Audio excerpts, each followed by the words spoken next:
Buenos días, esta es una presentación para el curso de Derecho de Personas sobre la tarea académica número 1. Nuestro tema es acerca de la eutanasia. Los integrantes somos Anchante Mesa Rodrigo, Marquina Ramos Silvia Jacqueline, Ramírez Zuni Fiorella Natalí y Villegas Burga Aurea del Rocío.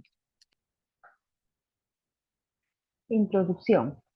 La eutanasia es un tema de gran relevancia en la sociedad contemporánea y está relacionada con la autonomía individual y la dignidad humana. Se trata del acto deliberado de poner fin a la vida de una persona que está sufriendo de una enfermedad grave o una condición médica terminal, con el propósito de aliviar su sufrimiento y permitir una muerte digna. La eutanasia puede llevarse a cabo de diversas formas, y es un tema éticamente complejo y controvertido. En el contexto del Perú, la eutanasia es ilegal y no está regulada por la ley. Esto significa que cualquier forma de eutanasia no está permitida según la legislación. El debate sobre la eutanasia plantea interrogantes sobre la autonomía, la compasión, la calidad de vida y la responsabilidad colectiva. Los argumentos a favor de la despenalización de la eutanasia se centran en la dignidad y el derecho a una muerte digna en personas con enfermedades incurables, terminales y degenerativas. El autor del artículo La dignidad como fundamento del derecho de la eutanasia en pacientes con enfermedades incurables, terminales y degenerativas en el Perú, concluye que la eutanasia debería ser despenalizada y aplicada normativamente en estas circunstancias. En base a estos argumentos, se plantea la pregunta controvertida de si el Perú debería despenalizar la eutanasia en personas con enfermedades incurables, terminales y degenerativas. Según el criterio del autor, se argumenta a favor de la despenalización de la eutanasia en estas circunstancias. Desarrollo. Resumen del caso. El caso de Ana Estrada Ugarte involucra una controversia legal en Perú, en la que se enfrenta dos derechos fundamentales, el derecho a la vida y el derecho a la dignidad humana. Ana Estrada solicitó la inaplicación del artículo 112 del Código Penal, que prohíbe el acto de matar a un enfermo incurable, y también pidió la generación de actuaciones administrativas para permitir una muerte digna debido a su grave enfermedad. La Constitución peruana establece el derecho a la vida, pero también enfatiza la importancia de la dignidad humana como el fin supremo de la sociedad y el Estado. La dignidad humana incluye el derecho a vivir con dignidad, lo que implica no solo estar vivo, sino vivir de una manera que se respete la dignidad de la persona. Esto significa que una persona no debería estar condenada a una vida de sufrimiento constante y dependencia de máquinas o tratamientos que prolongan su agonía. El caso plantea la cuestión de si el derecho a la vida debe ser interpretado de manera que se permita la muerte digna en casos de enfermedades incurables. La argumentación se centra en equilibrar estos dos derechos fundamentales y en considerar lo que significa vivir con dignidad en situaciones de sufrimiento extremo. Ahora le doy el pase a mi compañera. En identificación de la controversia, iniciaremos conceptualizando eutanasia. La palabra eutanasia procede del griego eu, que significa bien, y thanatos, muerte.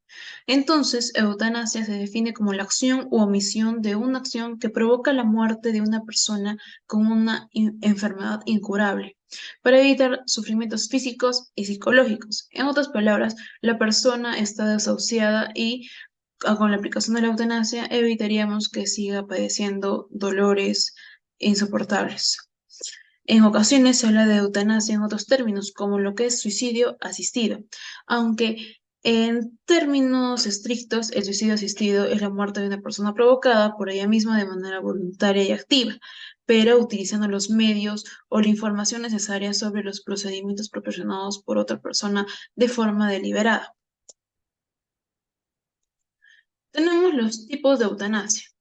eutanasia directa o indirecta, eutanasia voluntaria o involuntaria, eutanasia eugénica, que es aquella que en su finalidad es la muerte de una persona por motivos sociales y o raciales, la eutanasia piadosa, que es la que se practica con el fin de aliviar los dolores y sufrimientos de un enfermo, la eutanasia solutiva, que aquí se lleva a cabo una ayuda durante el proceso de muerte de una persona y su objetivo es reducir el dolor a través de suministrar algún tipo de calmantes.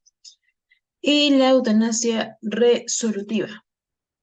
Pasamos a lo que es el ordenamiento jurídico actual peruano. En nuestro ordenamiento existe la Ley 29414, la cual permite que un paciente prescinda de un tratamiento o de alguno de los fármacos, si así lo requiere, con el fin de acelerar su muerte.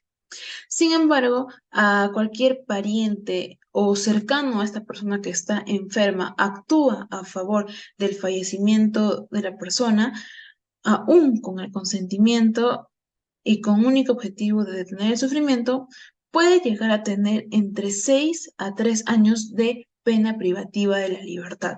Esto debido a que tenemos dentro de nuestro Código Penal la figura de homicidio por piedad. Pasamos a lo que es la controversia. Tenemos lo que es la controversia en el caso de eutanasia. En el Perú no está permitido la eutanasia y al realizarlo tiene consecuencias hasta con 3 años de cárcel a quien ayude a morir a un tercero. Tenemos en cuenta el artículo 112 del Código Penal, el cual indica de que el que por piedad mata a un enfermo incurable, que le solicita de manera expresa y consciente para poner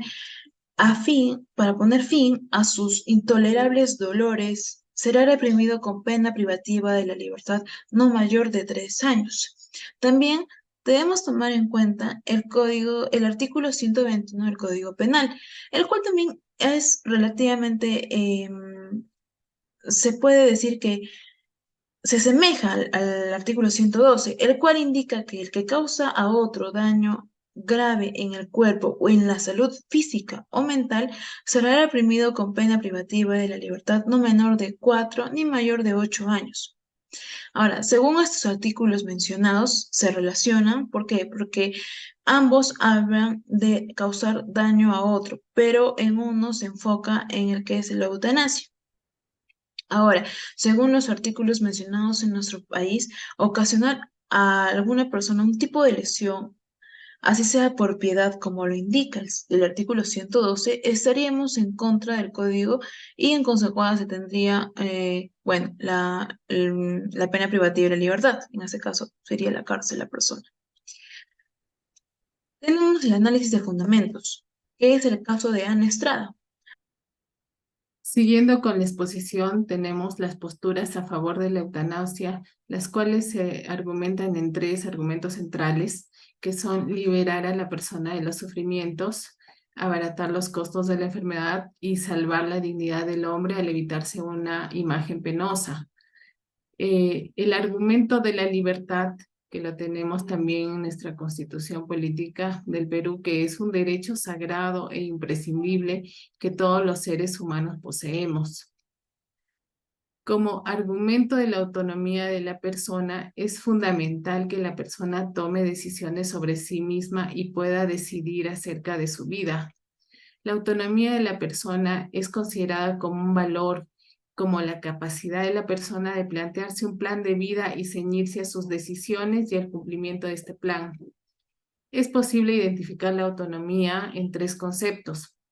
Uno es la existencia de la capacidad de decidir, 2 es la ausencia de manipulación y coerción, y tercero, la disponibilidad de la persona que tenga un rango de opciones para elegir.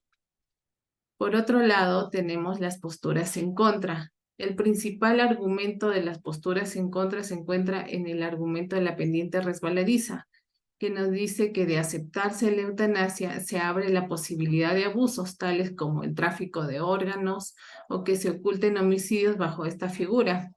Además, disminuyen los recursos destinados hacia la cura de enfermedades terminales, así como los esfuerzos de investigación sobre estas.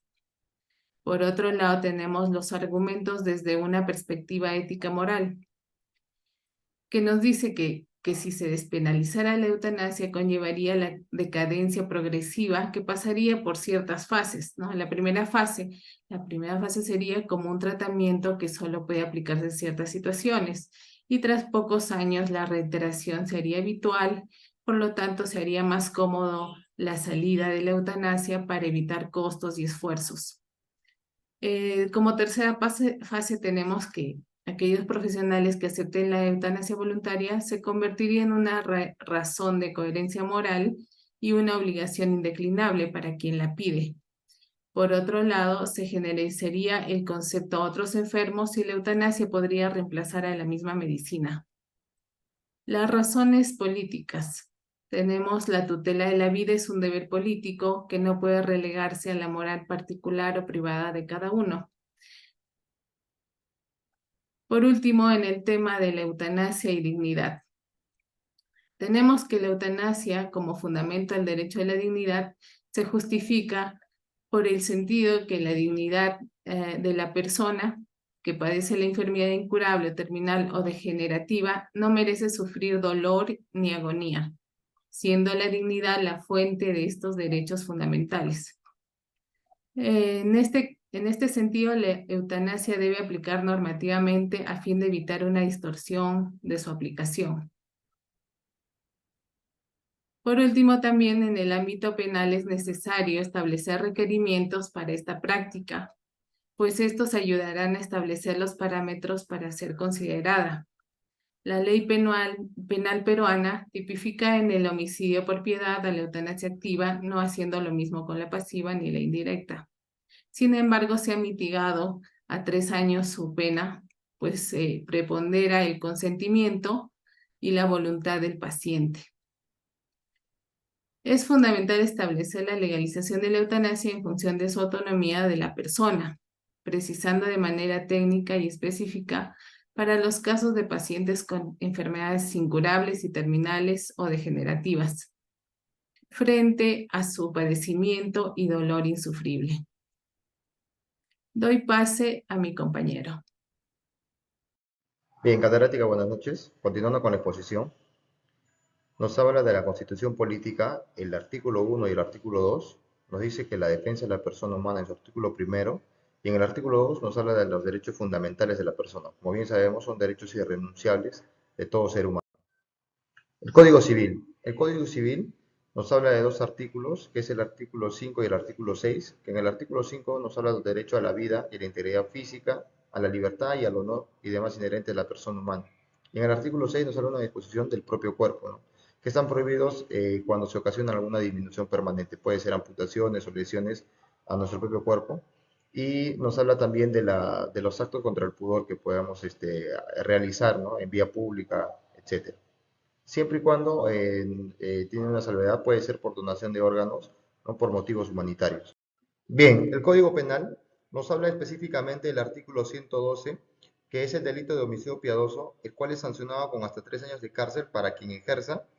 Este delito impide que Ana ejerza una serie de derechos, y como el derecho a una muerte digna, ¿no? Y acabar con este sufrimiento de esta enfermedad degenerativa y terminal que tiene. En conclusión, doctora, el Perú necesita un marco legal claro y actualizado que refleje la realidad y las necesidades de la sociedad, garantizando un equilibrio adecuado entre la protección de la vida y la autonomía de las personas en situaciones de extremo sufrimiento, como son las enfermedades terminales y degenerativas. Y como recomendación, se recomienda también al Estado peruano promover una cultura de respeto y tolerancia de las personas que optan por la eutanasia, evitando estigmatizarlas, discriminando y criminalizándolas, brindándoles apoyo psicológico y social. También se recomienda al Estado peruano reconocer el derecho a la eutanasia de las personas que sufren enfermedades terminales e incurables, ¿no? Y poner fin a esta vida de forma voluntaria y asistida, respetando su dignidad y su libertad. Eso sería todo de nuestra parte y le agradezco por su atención. Con nosotros será hasta una próxima. Gracias.